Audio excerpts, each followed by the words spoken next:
All right, hello everybody. Welcome back to CHRTC 309. We're getting very close here. All right, so in this lecture, we are going to look at the very last bit of this springtide data on sacred spaces. Okay, so what's interesting here? This section of the document, which again is totally fascinating and well worth your time to read, essentially has to do with the question of can you get sacred spaces online? And I mean the logic is kind of straightforward, right? Obviously, when we talk about online, um, because you're carrying around a supercomputer that's connected to the internet all the time in your pocket, right? Much more of our lives have started to drift into online spaces, right? We're more online than we have been at any time in the past, right? Even as the internet's gotten more sophisticated, more and more time has been spent online. Now, of course, COVID sort of supercharged that, right? Ultimately, COVID was a big kick for the online space because, obviously you were all there, you all remember. All of a sudden, people were isolated, they were in their homes, right? People weren't leaving, every social space was closed, every religious space was closed, right? And suddenly people had to find ways to do things online. Now, in a lot of ways, there were some successful experiments in this, and there were a whole lot of unsuccessful experiments in it as well, right? And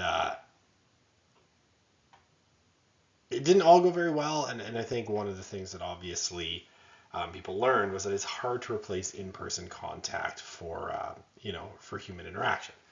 Okay, what do I got on this slide? Right, so this quote that the Springtide document talks about from Sherry Turkle's Alone Together, which is a really interesting book in its own right. And this quote is interesting.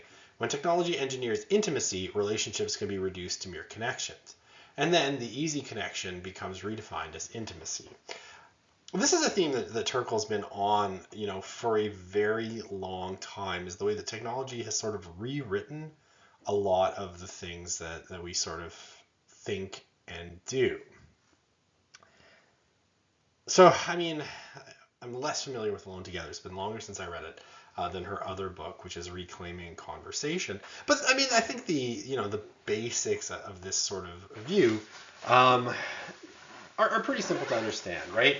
Ultimately, like when it comes right down to it, technology and online technologies, right, have changed the way we relate to each other in pretty major ways, right? All the way down to how our friendships are organized, right? Much more of it is organized through social media today. Romance is organized through apps in a lot of ways. If the Reddit page r/Edmonton is to be believed, this is much to the detriment of many people who struggle to find romance in these apps in major ways.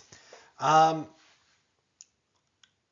so everything's become about connection, connection, connection, and that's seen as kind of a form of intimacy, but it's reduced the depth and breadth, according to Turkle, of a lot of relationships.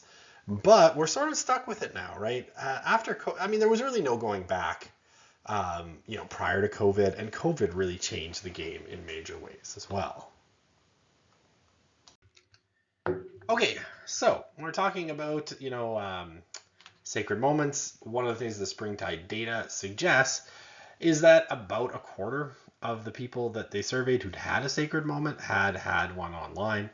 There was no particular pattern to this data, right? It wasn't like one particular religious group was more likely to have one than another, right? So the nuns weren't more likely to have it than the Catholics or evangelicals or anyone like that, right? It was roughly even. However, of those who experience more than one sacred moment, we can say that there probably is a pretty strong predisposition to the religious amongst them, right? So why do we say this, right? So 86% of those who had more than one sacred moment online report some sort of religious upbringing, right? So they're already religious. 80% report that they're at least slightly spiritual. or slightly religious, sorry, and 87 say that they are slightly spiritual. So these would be, people who probably are simply more attuned to this sort of question than other people might be. Okay, so one of the things that happened, during this COVID time in particular, was that online religious services became popular. So this is I think kind of universally true. Um, Basically, a lot of religious congregations, churches in particular, are the ones I'm familiar with, but it may have happened in Judaism and Islam, Hinduism and Sikhism as well, had already been transitioning towards providing at least some of their services online or kind of simulcasting, right? I know like the big mega churches had been doing it for a long time. Hillsong Church in Sydney, Australia, being one example that had many years of experience streaming online. So attending religious services online um, became a kind of a popular thing to do. Now, of course, this generates its own kind of problems, right? Lots of people would kind of tune in to religious services online. Um, Now, I remember hearing, a pastor in Australia. He's at a church called Red Church. His name is Mark Sayers, and he's a really kind of interesting fellow. I've been following his career for a little while. I remember him talking. He was on I believe, a podcast, and he was talking about some of the challenges of this as well. Because Red Church, because Sayers has a bit of cachet in certain evangelical circles. Sayers had been essentially growing in popularity, and Red Church in particular attracted a lot of people during COVID. I mean, they're in Melbourne, Australia, right? So far away from most human beings. And one of the things that he talked about was this presented big challenges because some people started to think almost of Red Church as their church. But when it came down to it, and they were having, and he was anticipating the future, like if they have illness or they have a marriage that's falling apart, right? It would be really difficult to turn to Red Church if you're in Edmonton, Alberta, right? That these were some of the problems that were going to be generated. So things like that, sacred moments, sharing sacred spaces with people who you're not connected with, who aren't part of your community, definitely became a problem. Now, I will say also that in a lot of ways, the process favored the mega churches in major ways as well. Those that already had big staffs, those that already had highfalutin production equipment, right? All of these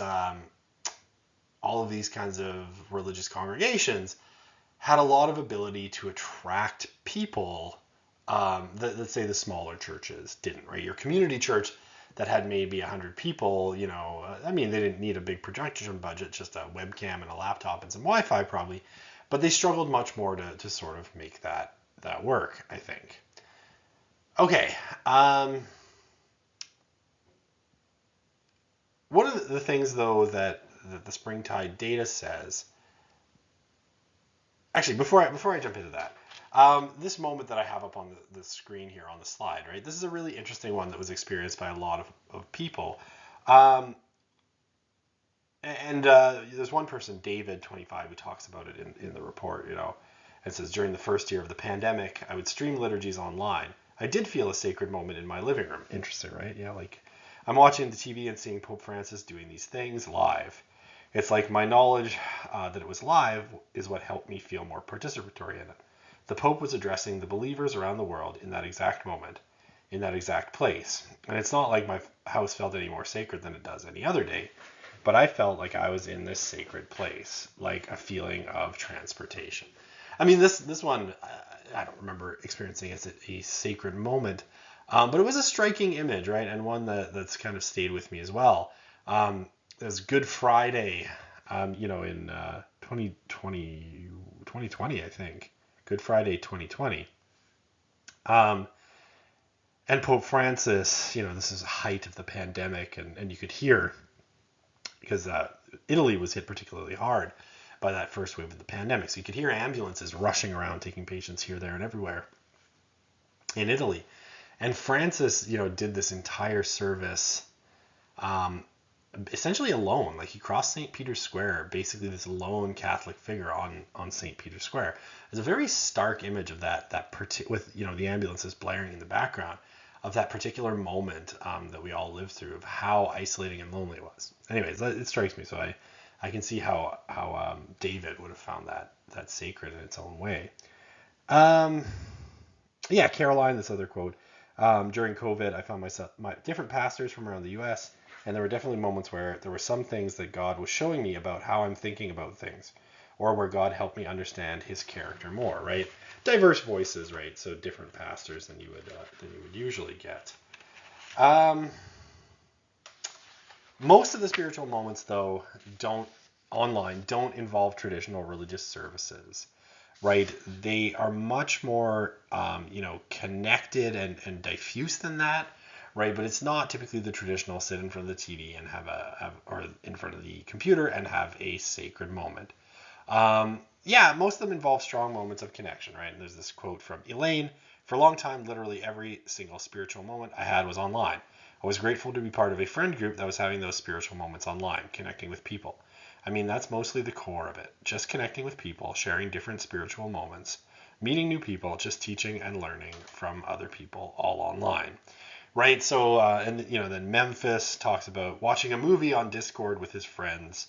Um, you know, Basically opportunity to have a sacred moment that he couldn't have in person.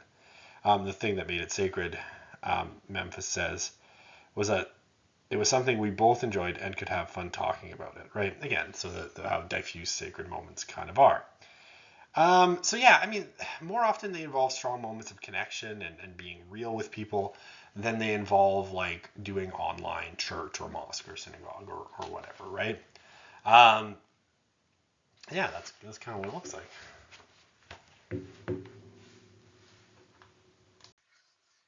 So what the Springtide data, kind of suggests is that these digital spaces simply act as connective tissue between the physical, the emotional, and the metaphysical, right?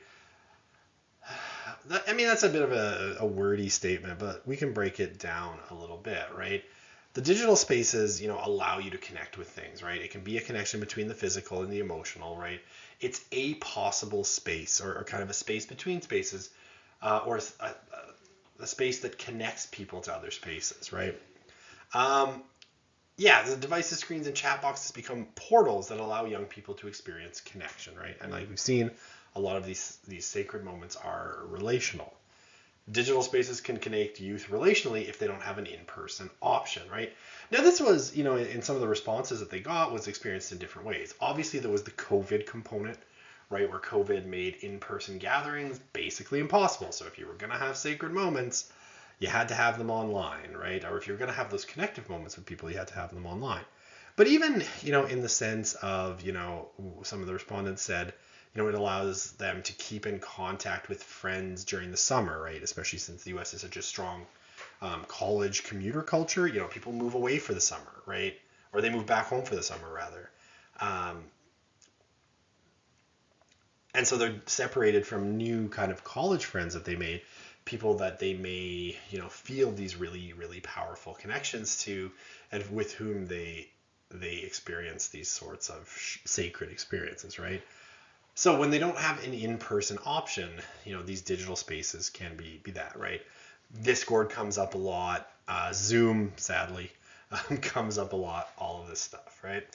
And yeah, most young people believe that it's at least possible to make deep connections online. That makes complete sense, right? This is a generation that has been making deep connections online for a long time, really since they were, were kids, right?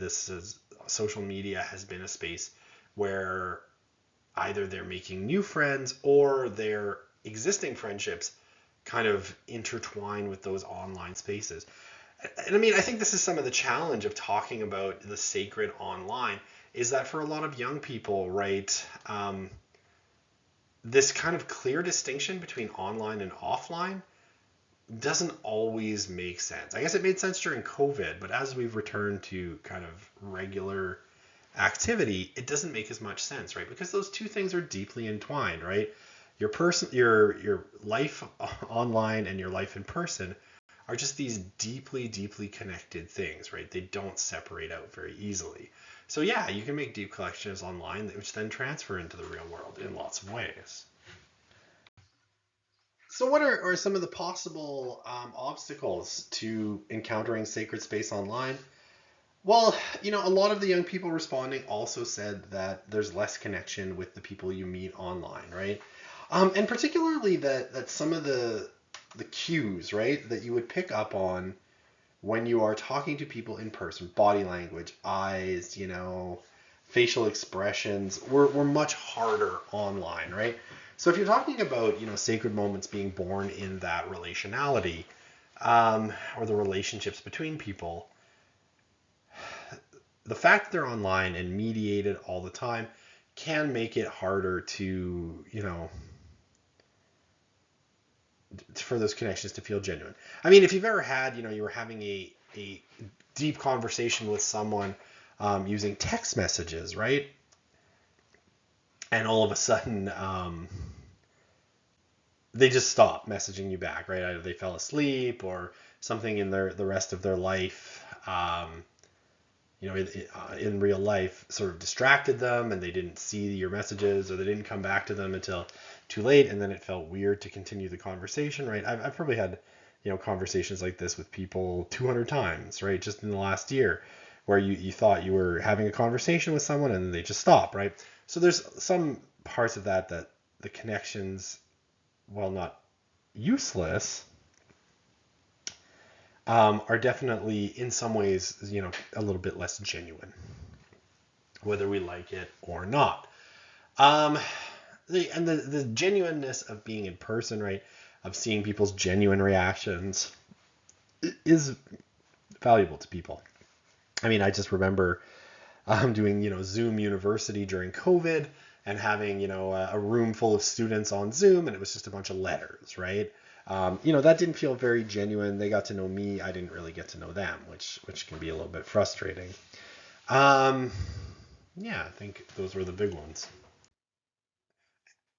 So here, I think this is kind of an interesting one because for me, like this interest that Springtide notes in online spiritual communities, to me, I'm like, man, to me that rings like Rodney Stark's market theory. Hard, right? For me, that bell started ringing in my head almost as soon as I saw this data. Not that there is yet a church that's doing online, I think, or a church or another religious congregation that's doing, life online in really great ways. At least not one that I've seen. I've not seen them all, so maybe there are. But the fact that there is this, market niche that's opening up in the spiritual marketplace, right? 60% said they were at least somewhat interested in the possibility of online spiritual communities. When asked if they they would consider joining a completely online spiritual community, 28 said yes, 25 said maybe. So over half, said yes or maybe. And 55% said they would consider purchasing a VR headset to be part of such a community. Why I think this is interesting, right, is this is a market niche, right? This is a space that may open up. And if you get a religious innovator who's really smart and really capable, I could see this becoming, a place where religious innovation actually becomes really important. A place where, a religious innovator swoops in, finds a way to make this work, and then other people copy them. This could be, and I'm not saying it will be, it's just a possibility, a moment of a potential religious revival, right? Like if someone can get this right and capitalize on this online space and figure out a way to make it work and make a way that is really compelling to people,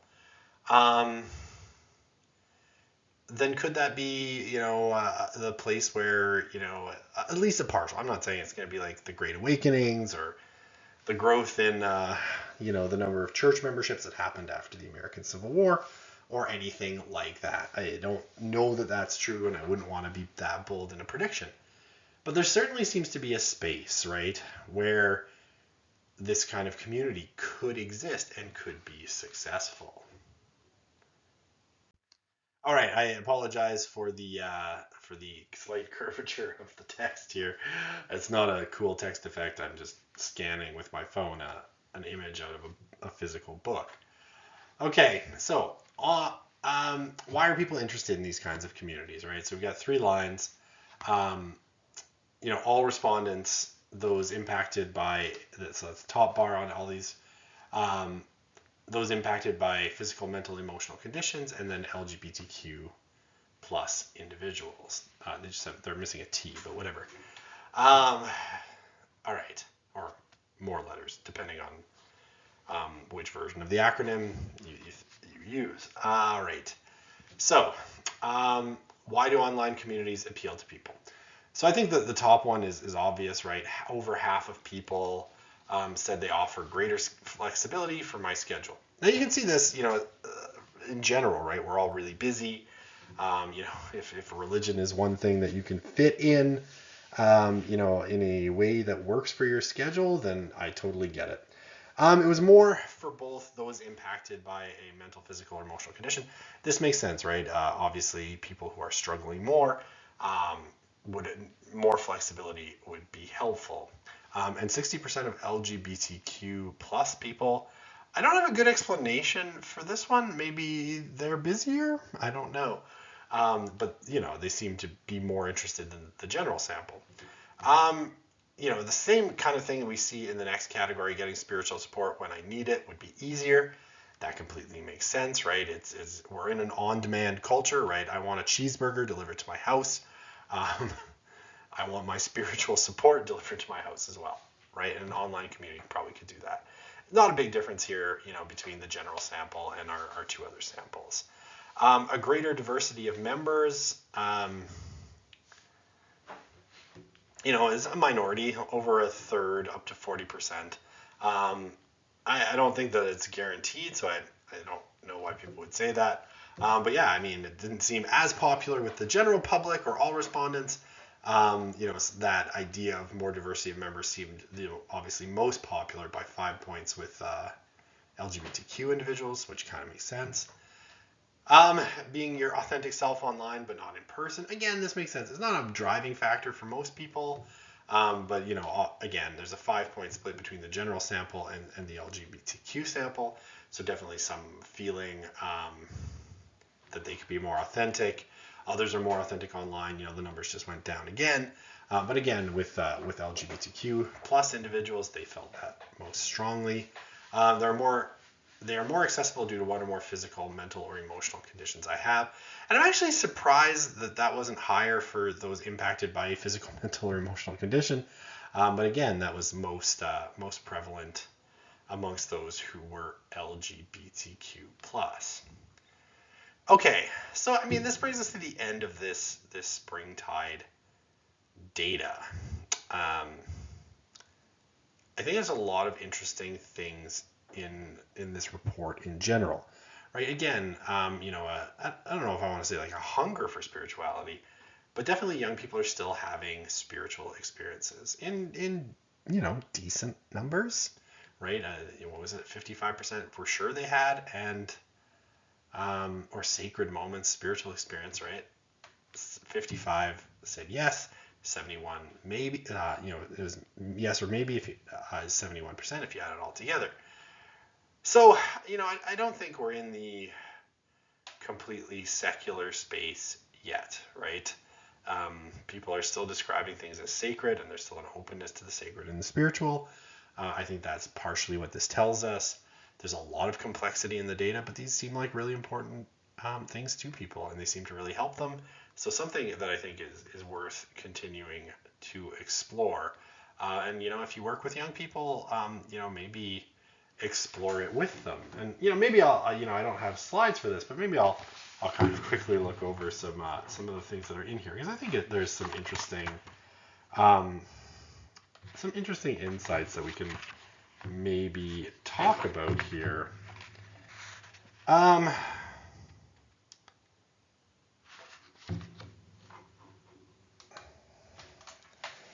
So, I mean, this is right out of the Springtide report. They say perhaps the most important practical implication from our social scientific exploration of sacred moments is that young people have a spiritual yearning and desire to experience the sacred. Kayla 21 says she'd like to have more. She says, even if they make me uncomfortable, I still want to experience them. John says something similar, right? Whether they're good or bad moments, or those that cause uncertainty, or those that cause more isolation. I think both. Bring it on. We find God in both the good and the bad moments. So I'll take that uncertainty and all that. Naima, talks about knowing that her spirit seeks out these sacred moments, that connection with the divine, that connection with God, that connection with other folks, that pure heart posture. I believe those are things that our spirit yearns for and wants for us. In those moments of sacredness, my spirit theoretically wants it for me, or at least wants the fruit of those sacred moments. So, I mean, knowing, that young people, at least some, maybe not all, want these sacred moments, right? As you're going to transition very soon, if you haven't been from sort of young person to, adult who's in charge of young people. And that comes with some responsibilities. So, maybe I'll continue this on another slide. Okay, so I said I'd add a slide. I think I added 5 now. Sorry. All right. So one of the things that's suggested in the Springtide report, and I think this is genuinely kind of interesting, so I thought I'd share it with you. Do with it what you will. Um, basically, what I kind of take away from it is that the ability to see things as sacred, right? To see and to even catch these sacred moments and to label them as such, to sort of understand them as such, requires, in a sense, the cultivation of a sacred sensibility.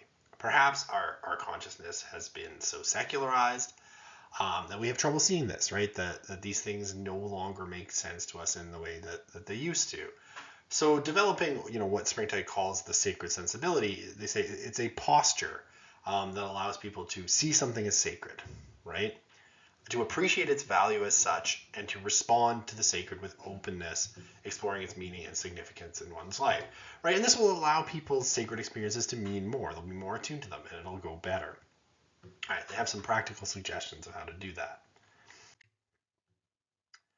Okay, so helping young people approach life with a sacred sensibility allows them to feel connected with the divine and others, right, in new and different ways. And we've seen how important connection is, right? And one of the things that young people lack so much today is really great connections, especially with adults. This is good. More connections with the divine and others. Find a space to reflect on and process new experiences, right? And I think of this like the go-go life, right? We live such a go-go life that if we can cultivate a sensibility, right? This is like all the stuff about mindfulness that we hear about kind of in popular psychology, right? This is a similar kind of idea, right? To slow down things to reflect on and process new experiences. And I mean, spiritual traditions have all have their own ways of doing this, right? Like I think about in say Roman Catholicism, one of the really traditional ways of doing this. I guess in Catholicism, this one's only like 500 years old, so is it even a tradition? Is what's called the Examen Prayer, which comes from the Jesuit founder Saint Ignatius of Loyola, and that has to do with like looking back on the experiences of a day, and like asking where was God in this, right? But there's literally dozens of others, right? Dozens of forms of meditation. I've heard of. In fact, I have friends who do yoga to do this, right? And they find that the yoga and the physicality of it kind of slows them down. So find a space to reflect on the process. Better understand themselves and the world around them, right? This is a good thing.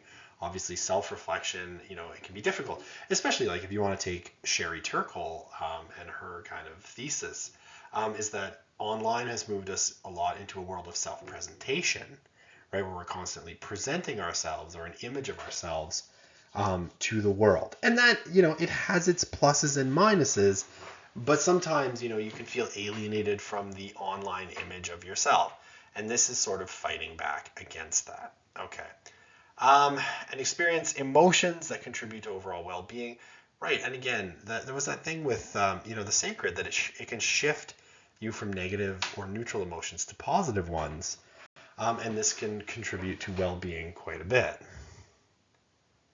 All right, so the Springtide data suggests 4 keys in building this sacred sensibility. And the first one is just listening to young people, right? Like, none of this works if you're not listening to young people. That is kind of the key, right? Um, and one of the things, what do they say? Well, they say essentially sacredness is personal to young people, right? Like it is for everybody, like it is for adults as well.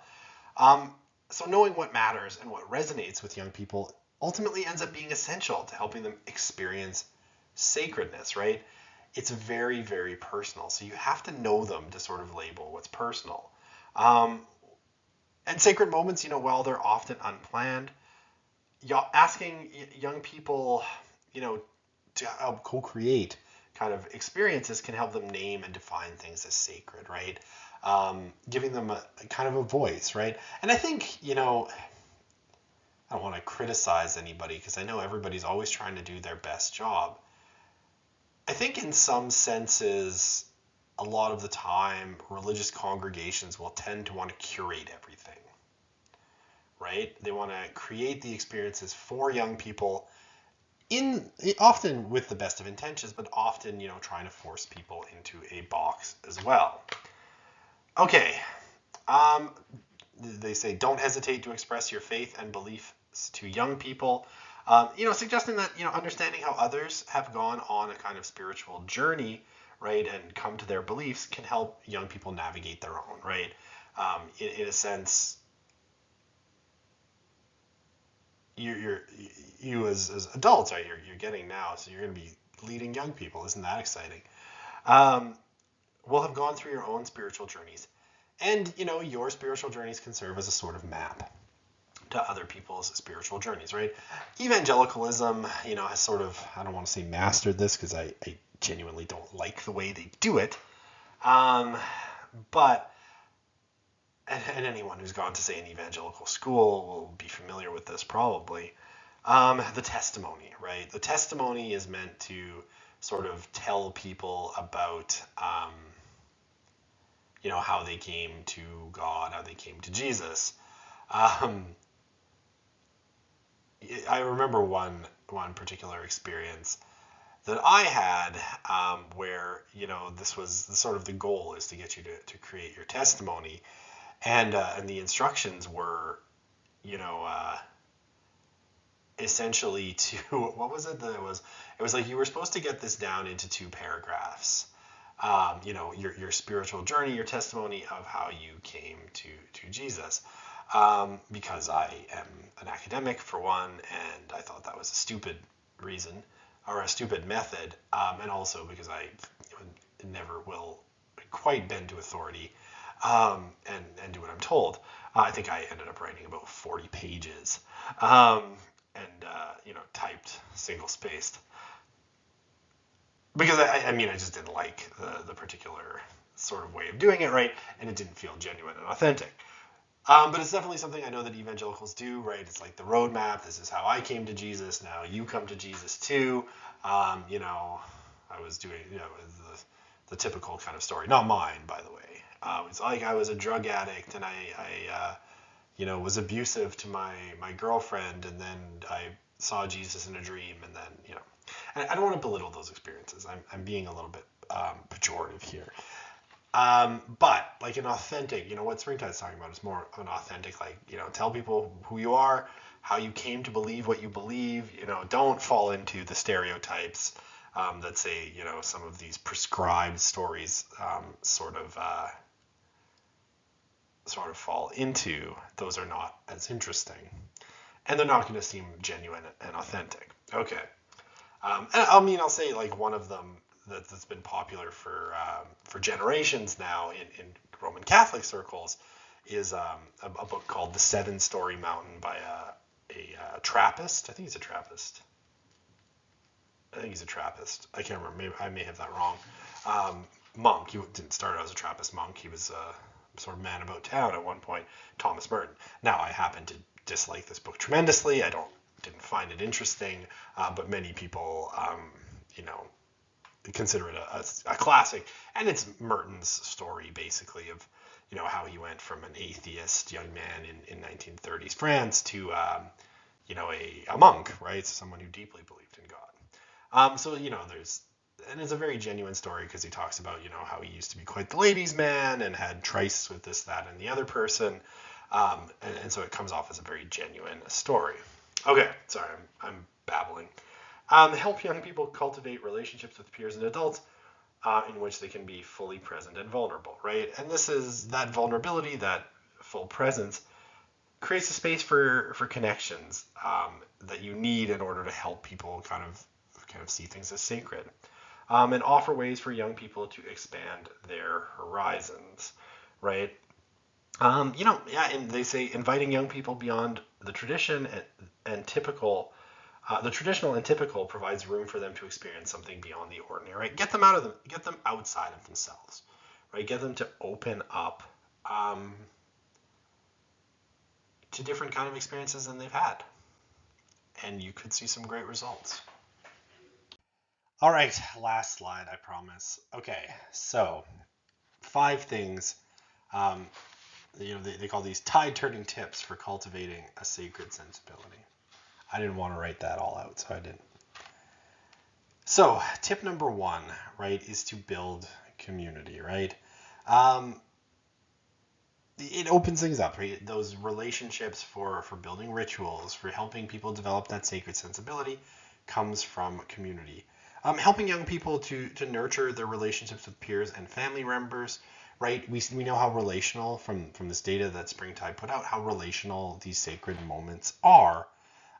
So, you know, building stronger family connections, building closer connection with friends, especially those who maybe already have a sacred sensibility, would probably be something that ultimately is really positive. Yeah, spending time alongside family, you know, this is going to be generally good. Yeah, help young people develop conversation skills. And in some senses, right, like Sherry Turkle talks about this, like we've lost through our kind of mediated online interactions a lot of our communication skills in some ways, right? The ability to talk about deep, serious things without feeling uncomfortable or pushing past that. But building, you know, teaching people how to talk, maybe teaching them some of that religious vocabulary that's been lost. You know, yeah, I'm not going to say we have to rebuild the stocks of knowledge, but maybe we do, right? Maybe Bruce is right that those stocks of knowledge have become deprecated. And we need to rebuild some of the ways of maybe, you know, not about a specific tradition, though you can certainly if you're in one, but just rebuilding sacred talk, right? Sacred talk, you know, having those views so you can talk about the sacred, building those kinds of vocabularies, I think is super important. All right, introducing spiritual practices. And I mean, I think this is, you know, we saw this, you know, a little bit with parenting as well. Young people are probably not going to develop spiritual practices on their own, right? They have to be taught and introduced to these things in serious ways. And, you know, I heard this kind of recently, not in this context, but, you know, if you don't train and catechize your own people, the culture will do it for you. But the culture is going to train them in things that you might not like, right? And things that might not be helpful, right? Ideas from the culture might not have spiritual practices, right? Because it's not part of kind of secular society's vocabulary. So, you know, to find time to build spiritual practices, right? You know, like one of the examples that's here, like for Anglicans, praying through the Book of Common Prayer, or, you know, every day praying to Hindu gods and meditating, which helps them see the sacred in everyday life. Reading the Bible, you know, spending time alone with the Bible and soft worship music, the best kind. 30 minutes outside, right? Outside. And that comes to the last one. Facilitate outdoor experiences, right? So we saw in those numbers that nature plays a big role in people experiencing the sacred, right? You know, this this one. What does it say? Going to the park alone, this is a quote, or with someone shows me the beauty our Creator blessed us with. So it makes me feel at peace and grateful / blessed. Right? We saw the power of the outdoors, of nature. So cultivating a sacred sensibility, probably means less Minecraft, more trees. Although I know there are trees in Minecraft. I've punched many of them. But you kind of get the idea. Okay, I will leave it there. There's lots more tips, actually, and even more specific ones in the report. You have to buy it. It's well worth it, I think. It's a really interesting read, especially if you work with young people. And like I said, I know my students, if you don't now, some percentage of you are definitely going to at some point. So we'll leave it there for the Springtide data. A really incredible report from 2023. And I think I've enjoyed going over it with you and presenting these ideas, which I think are deeply insightful and interesting.